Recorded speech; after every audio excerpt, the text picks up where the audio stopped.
Evening, fight fans. Oh, how I've missed you guys last week. Oh, welcome to another great episode of Headkicks and Haymakers. I'm your boy Bodkins. And of course, with me is Mr. Bobby Blunt. So hopefully, Will be joining us here shortly. But I missed y'all last week. I appreciate the boys holding it down, talking UFC London. And Bobby, I mean, we'll pick up right there at UFC London. Um, how impressive is Sean Brady after Saturday afternoon? I mean, that was the best Sean Brady we could have seen. Nobody has stopped Leon Edwards, not even Bilal, not Kamaru Usman, nobody. And he offered absolutely zilch to Sean Brady. I think the only highlight in the fight was the very first 2 seconds where he punched Sean in the face. After that, it was Sean Brady, till the fourth round where he submitted him, and it was not a good night for the British crowd. It wasn't a good night, period. I think for the O2, a lot of bad reviews coming out of there. Your takeaway from Saturday night or Saturday afternoon, should I say? Yeah, I mean, pretty much how you summed it up there with Brady's dominance. My immediate reaction was, damn, how good is Bilal Muhammad? Because, granted, Brady had that flawless performance, but, that's one of Bilal's actually finishes. And he, His only pressured finish. him. Yeah. Yeah, but that's a damn big finish. I mean, that one is aging nice. And, it I'll get to Brady in a sec, but it goes kind of just back to the narrative coming out of that Leon title defense. Oh, maybe if it was a different time, he looked very sluggish coming out, he'd have a different game plan. Well, we can officially put that to bed. Like, you can believe that if you want to, but you literally have two separate fights where you see the same issues in being able to deal with the takedowns. Leon definitely had a tell in the Bilal fight. Bilal talked about this, how when he'd go for the takedown, he would not really use his right arm to defend. And Bilal took advantage of that to get him down. And sure enough, after the first round, when Brady just relentlessly pressured him, just moved forward, right when that second round started, um, he implemented that exact same strategy and did that exact same takedown that Bilal did. And it was just, effortless, put him on his back. And then the entire time, he was just grinding in between like three or four different positions. And, Leon was looking helpless. I mean, he was looking more helpless than the Green Bay Packers trying to stop the tush push. It was just, That's below the they belt, Bobby. That's below the belt. Oh, you know, I've been holding it for a while. You knew it was coming. But like legitimately, I don't know like what Leon could have done better because Brady just was relentless with the pressure, and all the submissions he was going for, he wasn't even really committed to the submissions. Like when he went like for the Kimura the second round, it was really just to keep maintaining the dominant position, which he clearly did. I mean, I don't know how you scored the second round, but it was pretty close to a 10-8 in my Yeah, book. I yeah. mean, I mean, really, Leon, it could have been a 10. If there was a little bit more damage, it literally could have been a 10-7. Leon offered zero significant strikes the whole round. Not one strike. yeah. And then the strikes that he was getting off in the first round, when it was kind of the feel out round, Brady was giving him absolutely no respect. Yeah. He had no fear of his power, and he was just kind of walking him down. It was very interesting to me because it essentially is what Bilal did to Sean Brady. And, but definitely, he seems like he is really coming across in his game. He does certain things very, very well. It's not stuff that we haven't seen before, but he just does it so dominantly that he has a leg up on competition if he's able to get it to the ground. So, especially for him taking it on short notice and everything, I don't think he could have had a better performance. And then, let alone, he was up the entire time and he went to make sure he'd get the finish. And, finishing Leon is definitely nothing to sneeze at either, because like you said, he's never been finished. So Yeah, it was the first time Leon's been finished. Like, if you really think about it, like Leon's last like three out of his last five fights were kind of like that. Like even when he won the title, like it was like he was very lethargic, wasn't getting going, and then he lands the historic leg kick. Now the next fight, he looks maybe the his best fight he's ever had, and then obviously the Colby fight, like he handled that pretty easily. this Um, performance showed me how washed Kobe really is. Because yeah, like if Kobe was still Kobe, I yeah, think he would have probably beat Leon. Like this is probably like what the UFC was thinking when they set that matchup up. But definitely not as fast as he used to be. But yeah, crazy. yeah, yeah. Just like, and then then you have the Bilal fight where he offers little to nothing. Maybe he won two rounds in that, a round. But I mean, this fight, look, just offered nothing. Hold on a second, my wife's calling me. Yeah. Oh, the dishes. Yeah, Leon Edwards. She knows that they're washed. So, so that's Leon right now. I think Leon could be on the bottom side of his career. Like like this. He reached the mountaintop. He had the what was it, 9-5, 8-5 winning streak. And sometimes when you get there, and I know he's relatively still young, but like everybody, there's a lot of tape on you. You know what I mean? And those other guys get paid too. And now that they're figuring out, we already knew his weakness was wrestling, but now it has appeared it's a ugly head again, and it's just like, what do you what do you make of this, Leon, or where does let's start with Leon here, and then we'll go to Sean Brady. What do you do with Leon? It's a really tough call because I don't know if you've seen that graphic going around where it's showing like, former champions are like 1-11 or something. Yeah, yeah, And I think a big problem with that is, normally these guys are ranked, they're either champion or they're number one in the world, and then they lose. So what's the next move? To, have them fight three or four or yeah, five. But I yeah. mean, you look at, like you said, though, that new welterweight division is coming in pretty hot. And I'm not saying he can't win a fight in that top 10, but I don't really see an easy out for him in any new match, really. I don't know if I we've had to me, I was actually having this conversation with some friends of mine. While we're talking about it, I mentioned the new welterweights. Like we have seen in the last year and a half, 2 years, like just all the young kids rise to the top. We almost have Leon was the last of the old guard. You know what I mean? Of this Leon Camaro, Colby, and Jorge Masvidal, like that title run. But now we have all these new young blood. It's like the division, the top 10, the top five especially, is now flipped upside down to where we were 2 years ago. We have all this new young blood. Like there's not a division, I don't think, that has had this youth push through quite like the welterweight has in the last 9 months or so. Yeah, I mean, the divisions definitely move fast, especially, they bring in these guys from contender series and, they'll normally get going on a run. And then, yeah, we're kind of now at a point where a lot of those guys have cracked the top 10 or at least are in the I top mean, the 15. welterweight top five is like you have. You have JDM at 5. You kind of still have Camaro. Camaro at 4 is That's driving ridiculous. me nuts.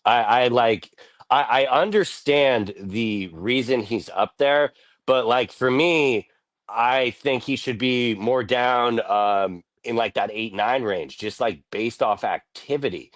Um, it just feels like a placeholder to me. It's been Um, 2 years since Camaro Usman fought at welterweight. yeah.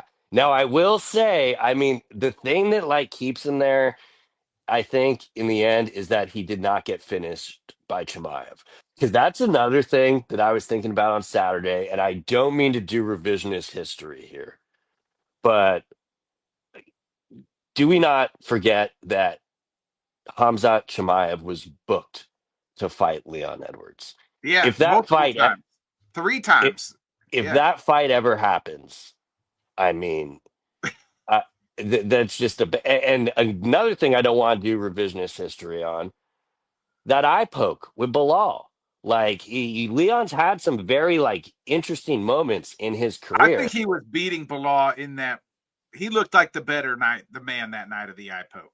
Yeah, but it was just the one round, you know? Like if it was like in the Henry Song fight where it was like fourth round and it happened, I would totally agree. But I just saw Leon winning the one round. And then from there, Leon's confidence was, well, I already beat this guy, so this isn't going to be a problem. Yeah, Goes and fights Bilal, lays an egg, and then when he has a, you got to give him credit for taking this fight because he was set up to fight JDM. That was the much more relatively friendly matchup, you know, just grappling wise for him. And they didn't take him off. They wanted to keep him on the London card because he's Leon Edwards. So, you know, JDM got the title shot. And now you just have this fucking gorilla that you have to deal with. yeah. And it was just brutal. And that's kind of what I mentioned last week. Leon kind of seemed to be like, oh, you know, Brady didn't have shit for me because, you Oh, know, I beat Bilal 9 out of 10 times. And he's short, and he's short. Yeah, just like yeah, yeah, I can beat but this he's little midget. strong Yeah, as fuck. I mean, that yeah, was just one sided traffic the entire time. yeah. It I was like mean, a. It was like when your little brother grew up to be the big brother, like got bigger, and then you challenge him, and then he just beats you down. You know what I mean? And you're just yeah, embarrassed. like I think Brady had him broken by the third round. Like Oh when yeah, Leon shot for that takedown, I can't take that as any other way of trying to get out of the fight. And I know, you know, that's probably the worst thing to like compare, but it's, and I heard like his corner tell him that the takedown was there. And that is just awful advice. I mean, there's really no way around that. Like, I don't know if they thought, hey, his wrestling is just as good because he's been able to win these exchanges with Usman and Kobe. But, you know, Brady is just a different beast. And I yeah. think he realized that in the start of round two immediately. And, you know, it was kind of impressive. He almost lasted that long. But the entire time he was just defending, defending, defending. And at no point was there ever a chance for him to mount any of his own offense. So, what we'd honestly do for him, I would ignore the rankings. I know that's very hard to do, but I would much rather, you know, Kevin Holland just got a big win. I know that's going to be too far down for some people. If you don't like Kevin Holland, give me a George Masvidal. Like That I, give something like, I, you know, that throw that's the fight, right? Like that's the fight. Like if that doesn't get Leon's juices flowing, fighting Jorge Masvidal. Here's the problem, though, Bobby. If Jorge fucking wins, he's right back at three. he's gonna, he could with argue for a title shot. Like that would yeah. put him 1 win away, 2 wins away. Which I don't Well, think who he could compete against these guys either. These wrestlers, especially these top end wrestlers that we're getting in this division.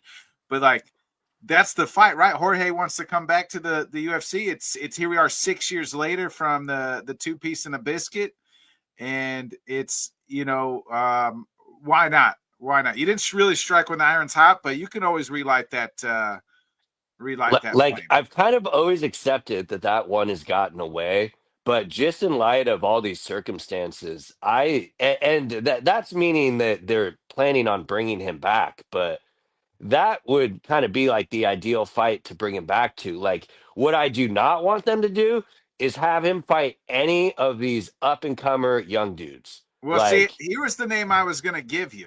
That is the young and upcomer. Like I'm looking through the rankings.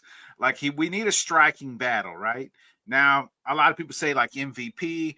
A lot of people are talking Ian Gary. Like I don't. Ian Gary would mop the floor with him at this point. We've seen Ian wrestle really well against guys like Shavkat and Jeff Neal. I think it and was he's like continuing to get better.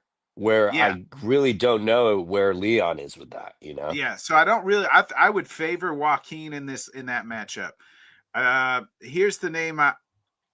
Parates. If he beats Gilbert Burns next weekend, I think it is. No, Um, Morales is fighting Burns, I thought, oh, isn't okay. it? Oh, yeah. Yeah. Prates don't have a fight. So, yeah. Okay. Prates Yeah, is you're right. fighting Neal on Miami.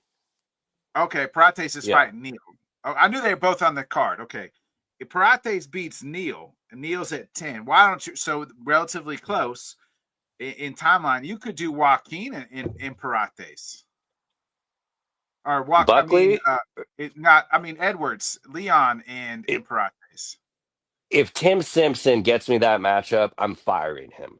I, I, I mean, as a fan, I would love the You don't fight. like it. You don't like it. I think that's a good matchup for Leon. Like Prates is a striker. Now he's a It, yeah, I see like winnable avenues for him, but I just, with him being on the two fight losing streak, that would be the third. And it's tough because, he lost to the champion and now the guy that's ranked number one. yeah. So I get the whole sentiment that like you can't put him too far down, but, you know, maybe Protest is the most winnable fight for him stylistically, but I just do not like that for Leon It's at that or all. MVP or Masvidal. I think he would Yeah. probably prefer Masvidal. I think the MVP fight is more the direction I'm kind of talking because we know for a fact he's now more than one away. You know, Yeah. there was the chance, before, hey, you never know what happens. But with how the division's flopping over, and then I got one other that I know no one's going to want to see because we've seen it three times. But why don't we just get these two guys to fight each other that we're complaining are still ranked? Like, give me Well, I'm Leon and not. Usman one more time. I don't need to see that. I'm not really upset that Leon's ranked. Leon deserves to be ranked. You think he deserves to be at three? I mean, he's lost to the champ and a guy beat him. I think three is fine. Yeah. Who's four? Is it Usman or Yeah, Usman's four. yeah? You know, That's the I problem. mean, A guy who hasn't. It's been 2 years since he fought at welterweight. yeah. I mean, yeah, it can't be too low, so I guess it's a rightful place. I guess my conclusion is I really just don't like any of these matchups for him stylistically. Yeah, I think he's going to have a hard time going forward. I Yeah. saw. Speaking of that, I saw John Anik said that he needs to go to middleweight. He'll get crushed at middleweight. I don't really see the size helping him in that aspect because Me neither. Leon is tall, but he doesn't have like the biggest frame. Yeah. And I was thinking about that earlier, and it's like, okay, if you're breaking into the division, there's some kind of interesting matchups and stuff. But once you get to the top, like, I mean, come on, are we really like suggesting he fights like Robert Whitaker or Kaio or something like that? Like, that's just, I think a Yeah. little too much of a size difference. Yeah, I think And I agree. It's almost like, and Joe Rogan's talked about this time or two about having like a 160. If they had a 160, he probably could do that. yeah, there'd be a lot of people you could definitely throw in that. I mean, if they had that weight class, I think that's what Islam would naturally be fighting at. Yeah, yeah, Um, but yeah, I don't really know where they go with Leon. It might come down to are they just going to kind of hold him for the London cards and stuff? And I don't know. I personally think that might be a death sentence, unless they're yeah. like It's going to two give him, fights now. Yeah, yeah, unless they're like going to give him like showcasing matchups. One thing I will say is there is no reason to not run back the JDM fight when he loses to Bilal. yeah. I Um, could see that. Yeah, Leon versus JDM if JDM loses. Speaking look of, how you threw the if in there. you got to man the fight. How many times we just talked about this? You know what I mean? We always think if it's a sure thing, JDM's got a good enough chance to pull the upset as anybody else. You know what I mean? It is MMA. It is. That's why that's why we tune in on Saturday nights. What do you do with the guy who had the biggest win of his career on Saturday, Mr. Sean Brady?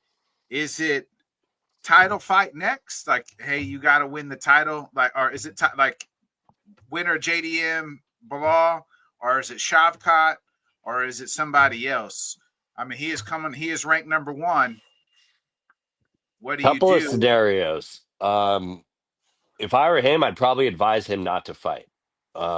I would tell him to wait. I do not think the UFC is going to want to book Shavkat versus Brady. If they did that, I'd have absolutely no problem with it whatsoever.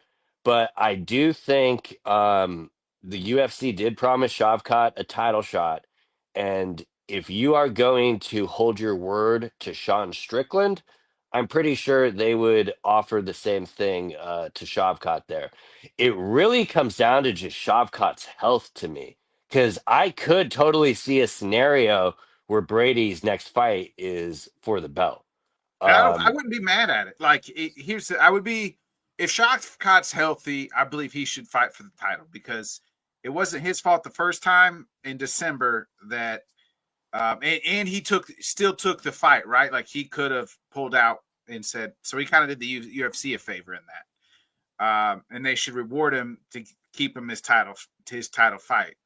And I think that's what should happen. If let him get JDM or Bilal, and then Brady. If I'm Brady, I'm telling the UFC either Shavkat and me for number one contender or the title. But if it is Shavkat and Bilal, you have to wait. You're looking almost a year, right? Like you figure maybe they fight in the summer or late fall in the fall. How quick is Bilal really going to turn around? You know what I mean? You're looking at maybe at best January of 26, if you're lucky, hopefully. Um, I I don't could know. definitely see him fighting again this year after the JDM because just like activity wise, they Yeah, are going to need a title. You're talking about the Brady fight though, like yeah, after Shavkat. yeah. That's what I'm saying. Hmm. So Yeah, and I get the idea of, oh, maybe you don't want to sit out in that aspect, but the man did just have a baby. So, yeah, but he's also said he wants to get two in or three in this year. mhm. He also One thing said I on Ariel that he would take the loser of the title fight if they gave the title fight to Shavkat.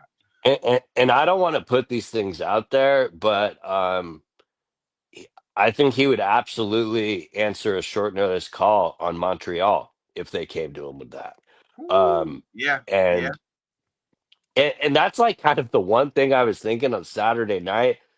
Like if you're the UFC, it's like, damn, well, we jumped JDM up to fight Bilal, when in reality, if we would have just waited, we would have could have just like done this rematch. But I don't know. Like personally, for me, even with all of Brady's improvements, I don't see that Bilal fight going too different of a way because I don't think he's going to be able to get Bilal down. But I that think will it'll be interesting. I think Brady's improved. I think they have very similar styles, right? Just pressure in your face.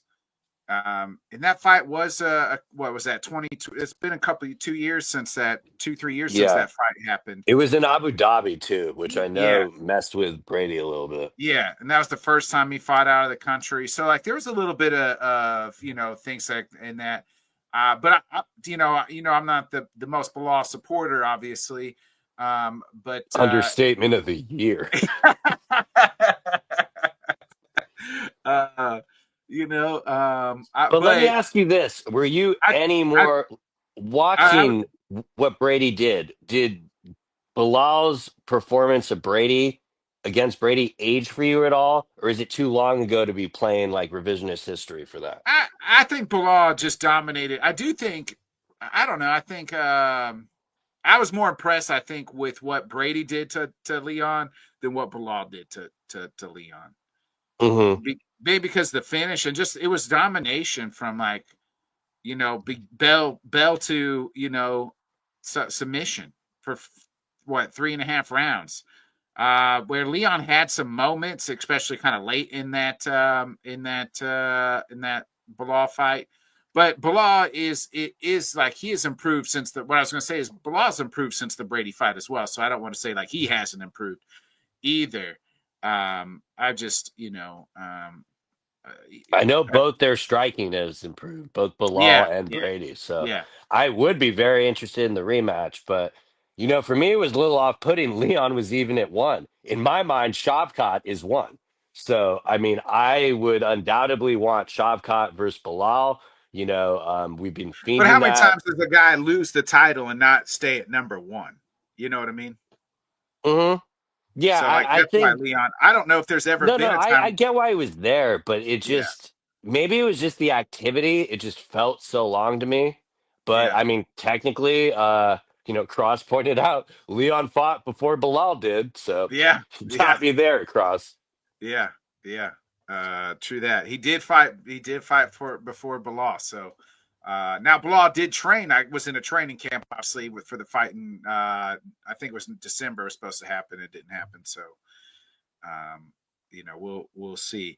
I want to get to the co-main event before we look at Mexico here, Bobby. But Carlos Olberg gets maybe his biggest win of his career now.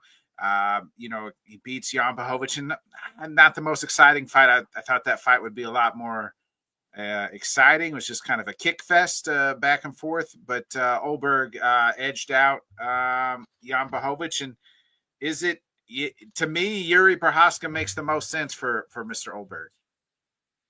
Who'd you score that one for? I scored it for Olberg. I mean, if you want to tell I me had that it. you I had scored it it for 2-1 Blachowicz, Jan. yeah, if you tell me that, I can't really disagree with it. You know what I mean? Like it Mm-hmm. was. I don't want to say anybody got robbed. It was just a close fight that Olberg, the judges there edged it out. But if you wanted to tell me that you scored it for Jan Blachowicz, I'd be like, yeah, I could see that. Yeah, I don't know. I think I know he's asking for a title shot, but the performance I saw from him on Saturday, I would probably heavily favor Ankalaev against him. Well, Um, it's got to be it's going to be Alex next. Like that's already a go. I, hmm Yeah, I'm more saying like after that fight, but I mean, for me personally, I know we shouldn't be talking about the guy who lost, but I think this is the best time ever to do Yuri versus Jan. Like that to me is so much more intriguing than the Olberg fight. But maybe it's just because we've never seen that before. But if they did did Yuri that fight Olberg, I happen wouldn't already? hate it. Yuri on, or did it get booked and got?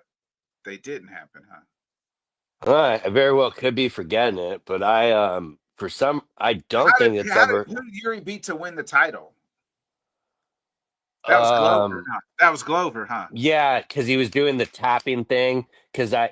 Funny you say that. So I had Glover by submission at like a ridiculous number in a Yeah. round. It was like a 5-digit number, and he did that tap thing, like fucking around, and I lost my shit because I'm like, he literally just tapped out. Like, Oh if yeah. it was any like incompetent referee, they would have called that fight off, but Yeah. it just popped into my head.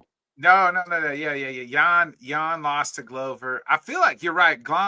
Yuri Jan. I feel, man, maybe because they've both been around for a little bit at the title scene. I feel like they had fought, or maybe they were supposed to fight. I think they were It might have supposed been to one of fight. the original times Yuri fucked up his shoulder or something Yeah, like that. yeah, yeah. I think Um, so.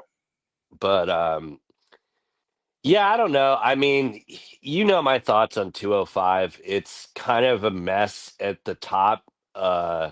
So um, I don't know. I Olberg could only like fight the fight that he had presented. I was a little bit surprised that Jan was willing to just trade leg kicks with him. Like I thought Yeah, he would implement some grappling, kind of how when like Jan fought Izzy. But yeah. I was gonna say the same. There wasn't really any. He didn't even try for a takedown. I don't feel like. yeah, no. I mean, Uber did look fast, but was just more like a sparring match. Like if Now, there was another worthy contender, and I'm obviously not overlooking the fight that's actually being made, what's up, but Rob? if there was an obvious like worthy contender, I think I'd say have him fight Olberg. It's not like Olberg did something where it's like you absolutely have to have him fight for the belt next. Like he I is would do. not on Goliath. Yeah, yeah. In a fight next month, though, Jamal Hill, Khalil Roundtree. Like if Roundtree beats Jamal, maybe you do Oberg and Roundtree or something like that, or and then you could still do Jan versus Yuri, like you talked about. Um, I wouldn't mind, or even you could do, you know what I mean? Like if Jamal wins, him and Oldberg would be a fun one. So I mean, they tried to do that once, so I mean, that yeah, is, yeah, I that's true. definitely think that's the direction they'll go, especially when they're talking about like Alex fighting in August. Yeah, So, not too sure where that one is going to be. I would assume it would. I know Ali is trying hard to get it to be in Abu Dhabi, but you know, they love those Alex Pereira Vegas gates. So, yeah, be interesting to see how that one plays out. But there are a lot of as much as I like shit on the division, they are doing some interesting stuff. I mean, like you said, next month, that is just going to be as long as that fight is going, it's going to be extremely violent. yeah. I agree, and it'll be a fun one. And it's like I really wouldn't mind doing Yuri Oldberg. Yuri's going to have to find a fight because if they fight in August, he's probably, they're not going to, unless Alex wins, they could turn, and then you're not going to do him and Alex for the third time after it's been two mop up drops. So There's no uh, way they're doing a trilogy for that. yeah. So like, and Alex probably could turn around, but I don't, that quick. What do you make today? He was on the the Ariel Hawani show today. He almost said he dropped out of that fight. Did still kind of give Ank his flowers a little bit. Like I don't want to make excuses. He beat me, but did have the fractured hand and was sick. Leon could take a lot of learning from that interview. At least that's what I kind of thought in the beginning. He's still kind of, Ariel pulled the excuses out of him. He's good at that. But excuse me. Um, when it was happening, I didn't really have any issue with the comments or anything.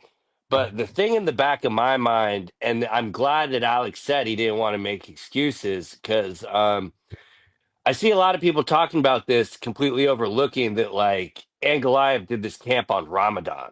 So like you don't think he was like injured and he didn't have like lingering things and stuff? So I don't know, like for me, I don't have too much of an issue with it because it's a few weeks after the fight. It's not the same thing as like Leon, where it's months later and he's coming back to this scenario and Yeah, then he's doing that fight week and he lays an egg. So he knows the matchup is next. I don't think that would the issues that Potent had are still there. I do not think, his inability to be able to get him off the fence, that was his biggest problem. So that's what he's going to have to work on. And I really think the output had more to do with Angoliath confusing him and always having to keep an eye on the hips because they were very clear, like talking about, oh, he stuffed 11 takedowns. They were very focused on staying on the feet and not getting yeah, taken down to the mat, not realizing if you are getting grappled on the cage, you are in a losing position. And I mean, today he was almost trying to like change the rules. And it was kind of telling because, like, I do think this is what the UFC is pushing for. yeah. They're pushing for more action and you'll see Stalling get broken up. But it was kind of interesting to see him have what we know is the UFC's attitude for how they want these fights to go. Yeah, well, real quick to kind of finish up the London card, Kevin Holland had a real big, maybe his most impressive win in recent memory. I hope he stays at welterweight. I hope he's the guy that kind of, I've always said like if he can take it serious at 170 and stay there, he can maybe not be a title contender, but he could be highly ranked in the top 10 or so. I think Kevin Holland's that good at 170. So big win for him. Molly McCann hangs it up as well. And Nathaniel Wood had a nice win. Any final thoughts here on UFC London before we look at this weekend's card, Bobby? Yeah, that Kevin Holland performance was vintage. I was never more happy to get something wrong. Yeah, He looked just very, and it wasn't like he was like fighting any differently, but he just seemed very round. You know, he knew the striking he had to do. There was some great grappling exchanges in that fight, and you know, he looked. I literally told you when that fight was happening, like, please let's just keep him at 170. He yeah, looks yeah. so much better at 170. And literally in the post-fight interview and afterwards with the media, he you know he's going to take another fight at 185, and it drives me nuts. Like I think I'm just gonna, well, if he's at 170, I'm lacking it here. But he literally says, you know, the grapplers are too big at 185, but it just kind of shows you his insane mentality because he's still willing to fight these guys. And Yeah, you know, yeah. granted, his activity is probably what makes him such a fan favorite, but He's had the most fights in the UFC since 2020. yeah. And like after he won the fight, there was like no relief or anything. Like to him, it's like, oh yeah, it's just another fight. So like I think I greatly overrated how much like the losing streak was affecting him. I don't think he gives a shit. I Um I I think he quit giving a shit when he stopped getting show win money. so the I Chimaev fight then. Yeah, yeah. Hmm. Ever since that fight, watch it like he's fluctuated up and down at 170, 185. Um, since I'll never then, forget that dance after they made those changes because oh yeah, like I'm like, damn, he got paid. Like yeah, it was yeah. So ever since then, they took him off show win, and he hasn't really given a damn since. You know what I mean? Like he's had some fun fights. That him and that Wonder Boy fight where he broke his hand was incredible. That was one of the best fights of the year. Like the talent is there. He's so good at 170. It's But am you I know, crazy for asking for him to fight Leon just because of Leon's ranking? I mean, keep in mind, yeah. I'm not looking at the rankings when I'm If trying to. you're not looking at the rankings, you're like, I just want to see a fun fight. Him and Leon would be fun. That would be a straight striking battle for both of them. So you're not as crazy as that. And if you think about it, he fought Wonder Boy and Wonder at one point, and Wonder Boy was ranked, top 5 or so. So it's not like the UFC it loves Kevin Holland. Um, so maybe that's a fight but I just think because of the rankings, you know what I mean. I think that for that fight to happen, somebody would have to call in, and then they would have to call Kevin to come in on a short notice, like a 2-week short notice fight, to fight Leon for that to happen. And he would do it, I think. I mean, we've seen him do these like all the time. So Yeah, and I think stylistically it'd be a good fight for both of them, and yeah. you know, What it's up, definitely Robbie? something that you could, you know, that is a main card pay-per-view fight to me, you know? Like that please do not headline that in the Apex. uh Yeah, let's look at this week's card. So we go from London all the way. Man, I feel like we're a little old school, Bobby, back before the pandemic. Now we're in a different. We went from one country back to another, country. We are in Mexico, baby, and it is headlined by none other the Pride of Mexico, Brendan Moreno, versus the Pride of Australia, Steve Erceg. Headlines it. I actually kind of the co-main is Manuel Torres versus Drew Dober, Kevin Gastelum and Joe Pyfer. To me, I feel like that's more of a co-main. That's the Uh, people's co-main for sure. I yeah, mean, yeah. Joe Pyfer kind of trying to crack that top 15. Kevin Gastelum, I think, is just trying to stay in the UFC at this point. Rahul Rojas Jr. is against Vince Morales is on this card. So a lot of Mexicans on the card as is well. But Raul on the main card? yeah, yeah, he's Yeah, the fourth assumed fight. as Yeah, much. yep. Actually, he is one, two, three, four. Yeah, he is the fourth. So the second fight on the main card. So, Hmm. but just kind of talk about the main event here, Bobby. Brandon Moreno looked so good in his last fight against Albir Abbasi, and Steve Erceg kind of stepping on a semi-short notice here. And his last fight, he's last two. I mean, he's lost two in a row here, but one to the champion and one to the guy that's going to fight the champion. Yeah, it sucks. I don't want either of these guys to lose. I mean, they're great guys to root for, good personalities and, fun fighting styles. But yeah, like you said, Moreno looked sharp in his last performance there. Yeah, Erceg is coming off the loss. They kind of did have that.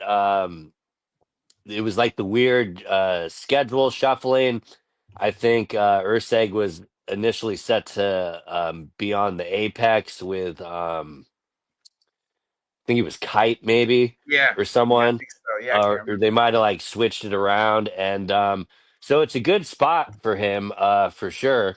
And he definitely seems to be enjoying it out there. He's acclimated to the time. He's been out there a few weeks, so I think he'd be good with the elevation and stuff. But Moreno is going to have that home crowd pop. So Did lose last um, out here in Mexico last year. he He did. lost to Raw Dog. Remember, he lost to Raw Dog. Raw Dog went in there and Brandon Royval beat him. Hmm. And yeah, so I mean, it could be added pressure for, being kind of the main guy that they built the Man, card this on for. this is going to be a striking battle. I know Moreno will shoot the takedown, but man, this is going to be a good. I think they're going to throw a lot of punches in this one.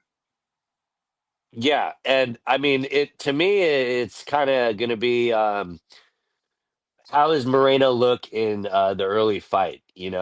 Sometimes he starts off a little bit slow. He did not have that issue in his last fight. He was kind of pretty much in from the bell. So if he comes out just like that, it's definitely going to be fireworks here.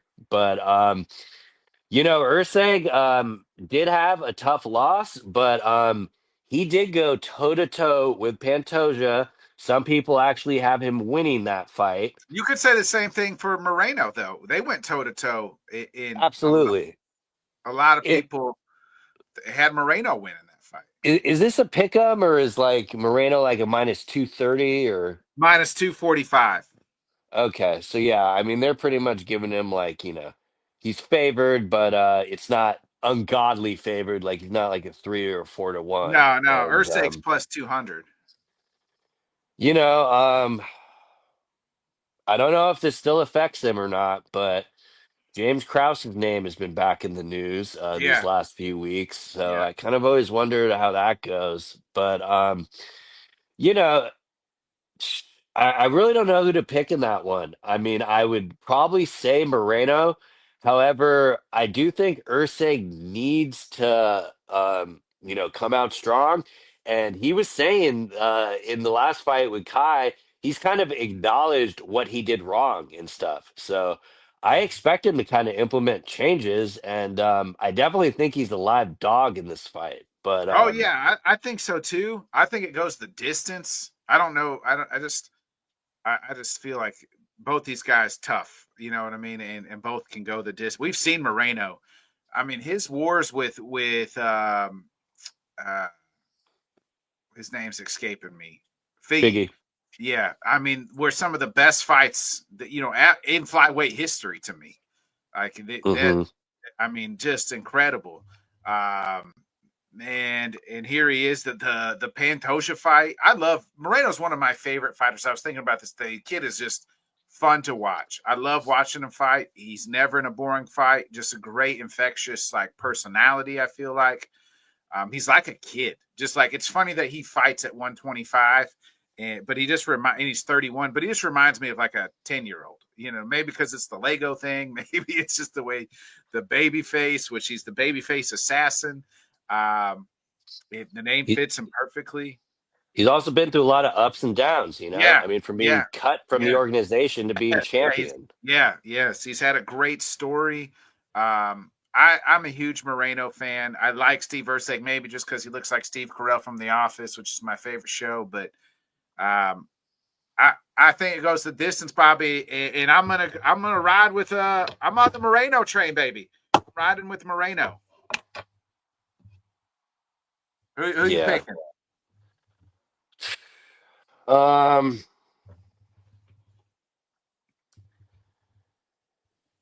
I think I am gonna lean Erceg mainly because he does have very underrated jiu-jitsu as well. And it might be the thing that etches out the decision, but I'm really torn here. But let's make it spicy. I'll go with the dude from The Office. uh the co-main here, I mean, if there was, if the rankings went to like 16, 17, you'd always find Drew Dober there. I feel like everybody in the lightweight division has to fight Drew Dober. And Manuel Torres is the next man up. This is a split even fight. Like, it's minus 105, minus 115, Bobby. It's a little a little wild. I'm just so, and I know I've been saying this a lot. I'm just so glad this is not in the Apex. Like they put Dober in there all the time. Like Yeah. this should be a perfect crowd for his fighting style. I mean, so yeah, I could definitely see why that one's a pick 'em because I don't think it's pretty obvious what's going to go down with that. It's probably why it's on the co-main. I know we were saying we would probably be a little bit more interested in the Joe Pfeiffer fight, but that's I think just more of his future ceiling and everything, especially when you look at the top of 185 is almost slowly starting to look like 170 too, with the Yeah. new guys coming in and the turnover there. So The old guard leaving. Yeah, I'm with you. That co-main's gonna a big one, and I think if Kevin Gastelum doesn't have a good showing, that might be the last time we see a Kelvin Gastelum in the UFC. if he wasn't an Ali client, I completely agree. He Right. probably would already be in the PFL. Yeah, because how many But I times he will missed it say at his 170? last fight he looked great. It reminded you of, oh shit, yeah, he's still got it. There's the guy that it seems so long ago since, like, that was the guy that was fighting for the interim middleweight title against Izzy, and gave Izzy everything he could handle. Yeah, he's literally a Hall of Famer now. Like he's getting up there for sure. Yeah. Do they? Are But they? Is he going to announce that? Are they going to announce when Joe, not Joe, but when Bruce does the oh, and announcement? what Is he going to say UFC Hall of Famer Kelvin Gastelum? I mean, he technically should, but I'm definitely gonna be listening for it now. Um, you know, I would assume they probably have Joe Martinez on the call for that one. I really hope they Yeah, do actually. yeah, that makes He's sense. you got to get that guy out of the apex every now and then, and Yeah, he's just you know, no one beats Bruce, but he's definitely, especially in that environment. I don't think I'd have it any other way. yeah, yeah. Imagine being him. Imagine being Joe Martin. I mean, every once in a while, I guess you'll see him not uh in the apex. I'm trying to think the last time I did see him in the apex, actually. The it gets me every time when he's like, the fighters are ready. Fight Like, fans, are yeah, you ready? make some noise if you are ready. And it's great to get me like hyped up in my room, but it still has that like, God, we're still doing this, huh? Yeah, And I yeah. mean, like you said, London last week, we're in Mexico this week. Yeah.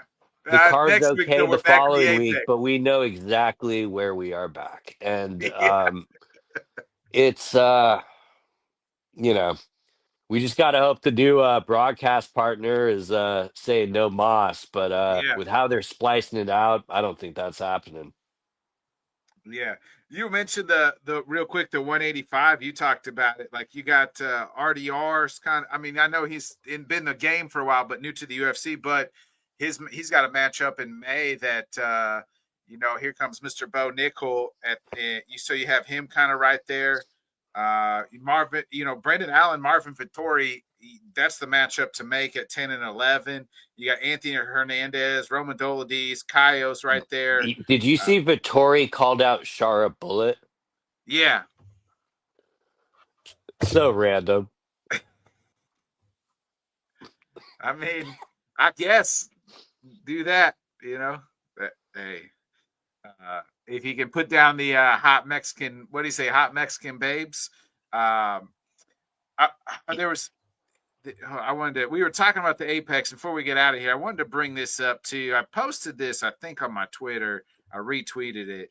Um, Oh, I know what you're gonna show. the 15 UFC. Yep, here it is. So these This are is the last. depressing. So before the merger, before the Zuffa era, which was 2016, when they sold the company. Uh, I mean, the fights that we were getting live in front of crowds. These are fight nights. You had the last. Here's the last few. Dos Anjos versus Cowboy versus, and then the co-main was Dos Santos versus Overeem. Then you had Dillashaw Cruz for the World Bantamweight Championship. That's a fight night. A fight Yeah. night. Then you had Pettis Alvarez as the co-main. Then you had Rory McDonald versus Wonderboy Thompson, and you also had Cowboy versus Coat on there. Then you had Almeida versus Garbrandt. Barrow versus Stevens was the co-main. Then you had Johnny Hendricks versus Wonderboy. Roy Nelson versus Rochalt as the co-main. Then the next one you had Overeem versus Orlovsky. Bigfoot versus Streve as the co-main. Then you had Ben Rothwell's versus Dos Santos. Then you had Hunt versus Mir. Now, some of these names are obviously. How good was the heavyweights back then? Because all of these were heavyweight, and now you can't. You can only headline maybe two, really two, one to two, maybe like heavyweights, like where it's like, oh, I got it. This is a good heavyweight title fight or good fight. Hunt versus Mir. Then you had, how about this? Silva versus Bisping. Mm-hmm. And then you had Cowboy versus Cowboy. That was the last of the before the merger. Yeah, and like when you compare them to like what we're getting now, it's even more brutal. Like you almost have to more or less only bring up the pay-per-views, Yeah, and that like you can legitimately like almost compare the pay-per-views to fight nights in some aspects of it. I yeah, mean, the Fox Sports era, I mean, that's definitely when they were breaking into the sport, so they did put, title fights on Fox and stuff. I yeah, remember, they had that first one with Kane and Junior Dos Santos, yeah, and the entire walkouts and everything took all the time because it was literally a first round finish. And yep. I always remember it because Fox like realized like, oh shit, it's over, huh? And it's like that we is literally the sport. It could be 25 minutes or it could still just be got like 30. that. We still got 30 minutes of airtime after this. Yeah. And so yeah, definitely that DJ was. rights I feel like deal. DJ was always on those cards too. Like he fought. Hmm. It seemed like every Saturday night for on Fox was DJ.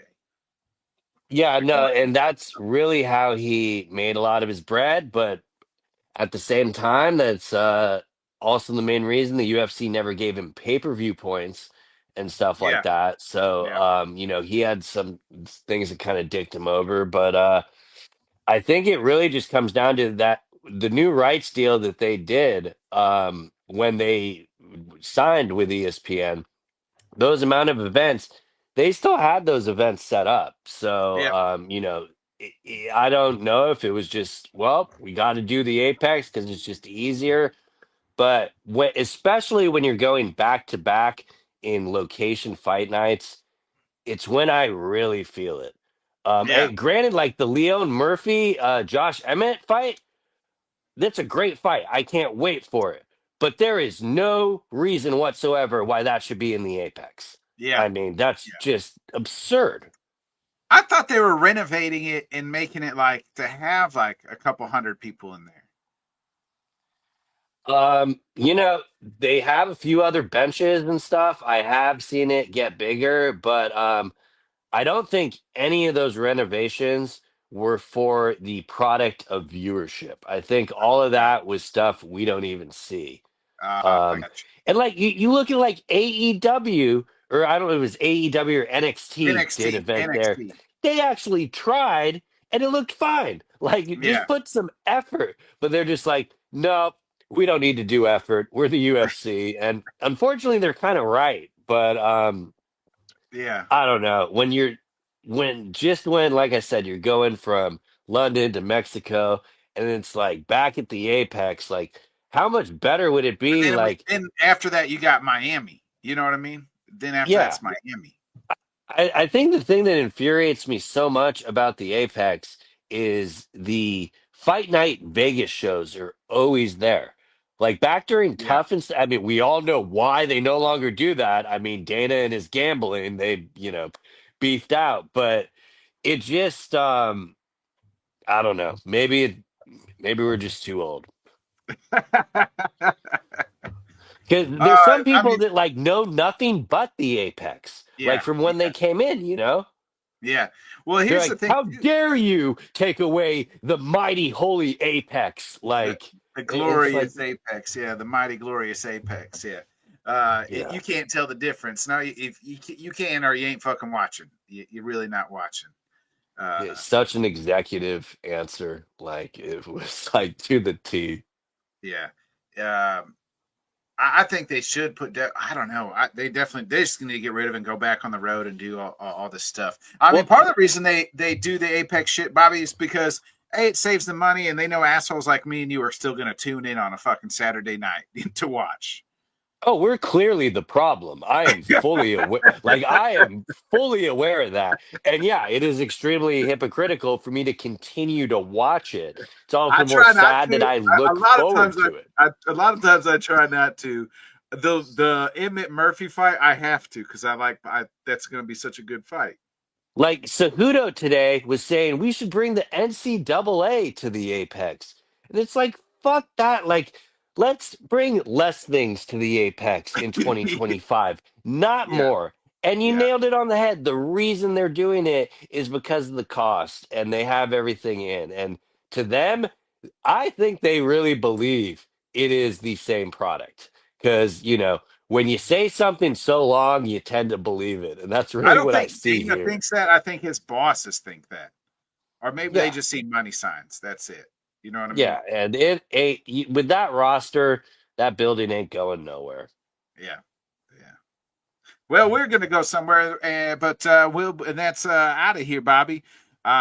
We'll be back next Wednesday night for 8 o'clock Central. We'll talk all the Mexico card. We'll look at that Emmett card, and I believe maybe we'll have the Mr. Mike Chandler back, the voice of Mike Chandler, back next week as he prepares and get ready for Patty Pimlet. So um, we'll talk to Oh, and him then as well. I know Wit isn't here, but I definitely want to mention the passing of George Foreman there. Amen to Um, that. Yeah, yeah, yeah, I actually just before this came on, I watched Ali, or not Ali. I watched Foreman Frazier 1, and it was wild. Like they're in Jamaica, they come to the ring, they don't have gloves on. They put the gloves on in the boxing ring, and it was, he was trying. Frazier was trying to like intimidate him, and Foreman was not having it at all. And I cannot believe they let that fight could have been stopped two or three knockdowns early. But yeah, I know that's early in the career, but a nice little piece of history there. yeah. And Down goes Frazier. Down goes Frazier. free Kane Velasquez as well. Yeah, yeah. Both. Thanks for the both of that. Yeah. Um. So to touch on the Kane thing, really, real quick, like as a father, I would, like I think there's not a father out in the world that probably would not have done the same thing. Kane is, we should hopefully be freed. I think still the best case scenario is is, other than time served, like to get, he could be out later this year, January next year, is great. That's probably the best outcome other than just time served. Because like the face 30 years to life is what they were looking at.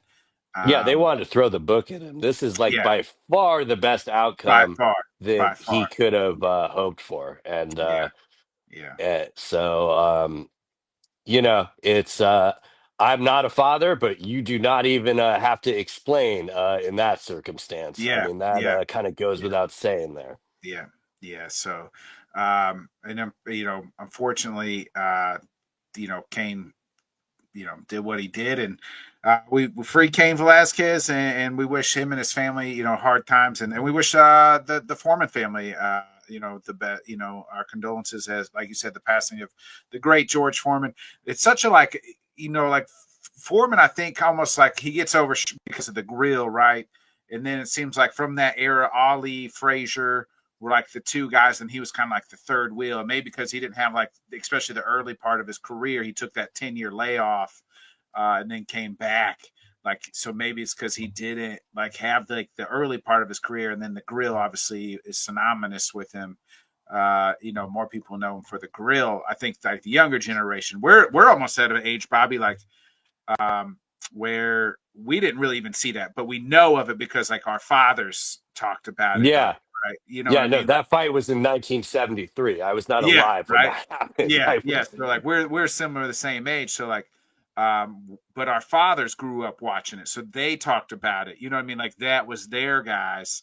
And we know obviously Foreman at 45. We are old enough to know that, and this commentating and those things. And it's always sad to hear like all these great. When somebody passes, that's when everybody talks about all the great stories and how great person it's been. Always nice to hear all these great stories about George through Lampley and these other guys that have worked with him and known him for years. So, but yeah, rest in peace to the great Big George Foreman. You want a good feel good moment?